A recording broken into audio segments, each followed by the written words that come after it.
Hello दोस्तों, welcome to ICM channel. आज हमसे डिस्कस करने वाले हैं दो स्टॉक के बारे में। पहला यहाँ पे इन्फोसिस, दूसरा है आपका जोमेटो। तो आप इस वीडियो को जरूर से अंत तक देखना। तो चलो फिर स्टार्ट करते हैं और डिस्कस करते हैं पहले इन्फोसिस के बारे में। अब देखो, आज के दिन यहाँ पे पूरे आईटी सेक्टर में ही जो गेन देखने को मिला है, या फिर आपका इन्फोसिस हो, या फिर टेक महिंद्रा हो, या फिर आपका विप्रो।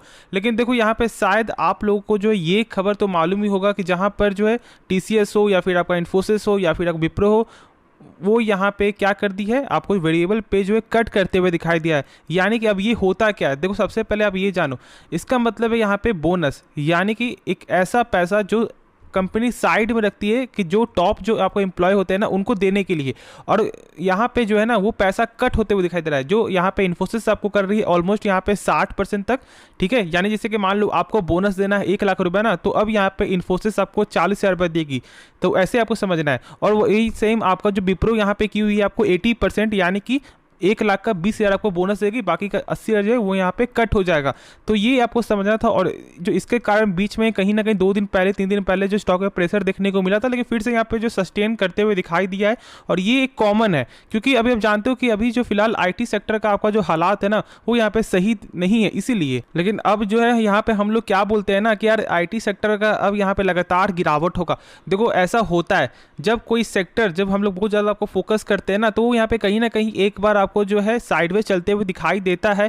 और यदि आप यहाँ पे चेक करोगे ना, तो आपको साइडवेज चल रहा था, फिर यहाँ पे आपको गिरावट देखने को मिला है। और यहाँ पे बहुत से लोग जो है ना लॉन्ग टर्म के लिए स्टॉक को बाई करेंगे, क्योंकि वो जानते हैं कि लॉन्ग टर्म में जो एआई का बिजनेस हो, या फिर आपका जो क्लाउड बिजनेस हो, वो सारा लॉन्ग टर्म में ग्रोथेबल का चांस है।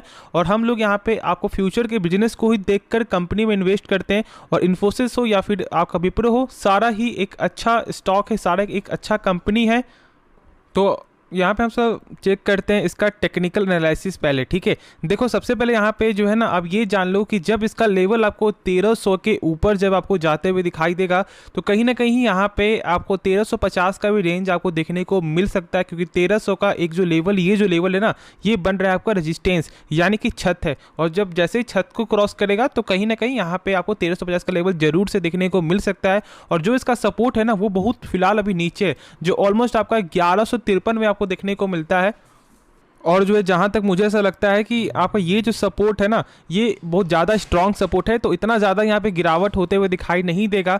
तो आप ज़रूर से जो है इस लेवल को फॉलो कर सकते हो फॉर द शॉर्ट टर्म के लिए भी। और यहाँ पे फॉर द जो आपको लॉन्ग टर्म के लिए भी हम लोग यहाँ पे डिस्कस करें ना, तो ये एक ऐसा जो सेक्टर ही है कि आप यहाँ पे कभी भी बाई कर सकते हो। बस आपका ये एक चीज़ आपको फॉलो करना है ना, वो यहाँ पे रूल है, यानी कि 25% करके स्टॉक को बाई करो। यदि गिरावट होता भी है तो यहाँ पे आपका एवरेज होगा। और यदि मान लो मौका यहाँ से छूट जाता है, तो फिर आप जो है बाई भी नहीं कर पाओगे। तो इसलिए ऐसा गलती बिल्कुल भी आपको नहीं करना है। हाँ देखो, यहाँ पे Q4 का नंबर आपका जो ईयर के हिसाब से सही आया है, लेकिन क्वार्टर थोड़ा यहाँ पे कमजोरी आ गया। और ये कोई बड़ी बात नहीं, क्योंकि यहाँ पे क्वार्टर कभी अप्स एंड डाउन होता है।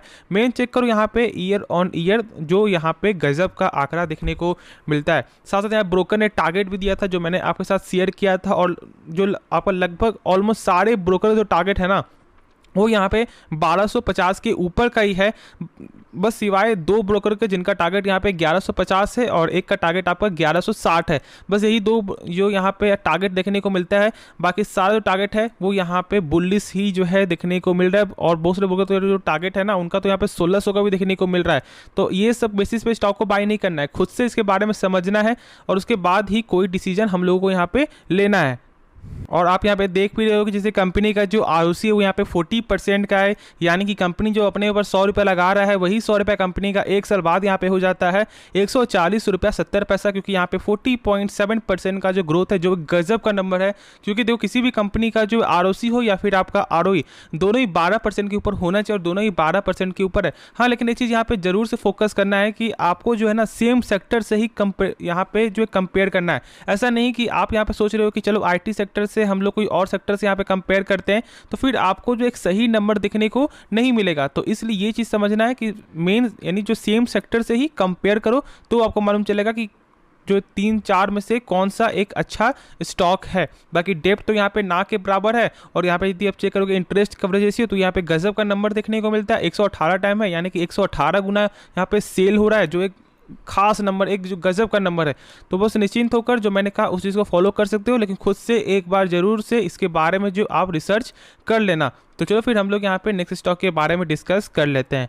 तो अब यहाँ पे स्टॉक का नाम है जोमेटो। अब देखो जोमेटो में जो है इसका Q4 का जो नंबर आया था ना, वो तो हम लोग थोड़ा सा यहाँ पे आपको जो जानेंगे ही, लेकिन शायद आप लोगों को यहाँ पे मालूम होगा कि जो लॉस जो था वो लॉस में यहाँ पे भारी कमी आते हुए दिखाई दिया। लेकिन उसके बावजूद भी यहाँ पे क्या हुआ कि स्टॉक तो यहाँ पे ऑलमोस्ट आपका 2 से 3% तक यहाँ पे गेन हो रहा था, ठीक है। फिर यहाँ पे आपका देखोगे 3 बजे के बाद जो है ना एक डाउनफॉल देखने को मिलता है। तो इसका मतलब क्या है कि शायद यहाँ से स्टॉक के और ज़्यादा यहाँ पे गिरावट होने वाला है, या फिर यहाँ पे मार्केट को जो है ये नंबर सही नहीं लगा। देखो जहाँ तक ऐसा मेरा मानना है ना कि यदि मार्केट को नंबर सही नहीं लगता तो स्टॉक आपको जो है स्टार्टिंग से ही गिरता, यानी कि आपका ओपन ही नहीं होता हाई से, लेकिन ओपन यहाँ होने के बाद भी 2% स्टॉक आपको चढ़ा भी। तो यानी कि कोई यहाँ पे बड़े मार्केट प्लेयर जो है यहाँ पे सेल करते हुए दिखाई दिए होंगे, और इसी के कारण जो है एक यहाँ पे डाउनफॉल आपको देखने को मिला है। अब देखो इसका कुछ नंबर चेक कर लो जो मैंने आपको उस दिन बताया था, और शायद बहुत लोग यहाँ पे याद नहीं होगा, तो एक बार यहाँ पे देख लो। यहाँ पे आप चेक कर लो कि कंपनी जो सेल्स है ना वो यहाँ पे लगातार बढ़ते हुए दिखाई दे ही रहा है। और फिर देखो प्रॉफिट, तो प्रॉफिट यहाँ पे क्या देखने को मिला, जो लॉस है ना वो यहाँ पे 360 करोड़ से घटकर आपका हो चुका है 188 करोड़ ईयर के वाइज से भी। फिर देखो यहाँ पे क्वार्टर वाइज से भी ना, तो यहाँ भी 347 करोड़ से घटकर आपका हो चुका है -188 करोड़। यानी कि ऐसे तो नंबर यहाँ पे सही दिखने को मिला है, और बस जो मैंने कहा वही चीज़ हो रहा है। मार्केट को यहाँ पे नंबर पसंद आया है, लेकिन कोई बड़े मार्केट प्लेयर ने यहाँ पे सेल करते, यहाँ पे उन्होंने जो सेल किया ना उसके कारण कहीं ना कहीं प्रेशर शायद देखने को मिल रहा है। देखो मैंने एक चीज़ बताया कि जोमेटो जो लॉन्ग टर्म के लिए इसका बिजनेस में कोई भी खराबी नहीं है, लेकिन समझना को ये है कि अभी इसका फंडामेंटल मजबूत नहीं है, और इसलिए मैंने आपको ना शॉर्ट टर्म के लिए बाई करने का जो यहाँ पे मैंने कहा था, और ना ही मैंने लॉन्ग टर्म के लिए। तो ये चीज़ आपको फॉलो जरूर से करना। किसी के और के कहने पे भी अब ऐसा सोच रहे हो कि चलो इसका प्राइस सही हम लोग यहाँ बाई कर लेते हैं, तो मेरे हिसाब से जब इसका फंडामेंटल जब आपको सही हो जाए ना उस समय आप यहाँ पे 200 में बाई करो, 300 में बाई करो, उससे कोई फर्क नहीं पड़ेगा। लेकिन अभी बहुत ज़्यादा यहाँ पे रिस्की है। हाँ, यहाँ पे टारगेट बहुत सारा यहाँ पे मिल रहा है, जैसे कि 100 का, 150 का आपको, प्लस आपका 185 का भी ऐसा जो टारगेट देखने को मिल रहा है। लेकिन अब ये टारगेट को देखकर स्टॉक को बाई मत करना। खुद से इसके बारे में यदि आप रिसर्च करोगे ना तो बहुत कुछ आपको सीखने को मिल जाएगा। जैसे देख लो कंपनी के कर्ज के हिसाब से ना, तो यहाँ पे डेप्ट तो यहाँ पे ना के बराबर है, लेकिन चेक करो यहाँ पे इंटरेस्ट कवरेज रेशियो जो यहाँ पे -19.8 टाइम है। यानी कि मान लो कंपनी 100 रुपये कर्ज ले रहा है ना, तो कंपनी का सेल कितना हो रहा है यहाँ पे, कितना 81।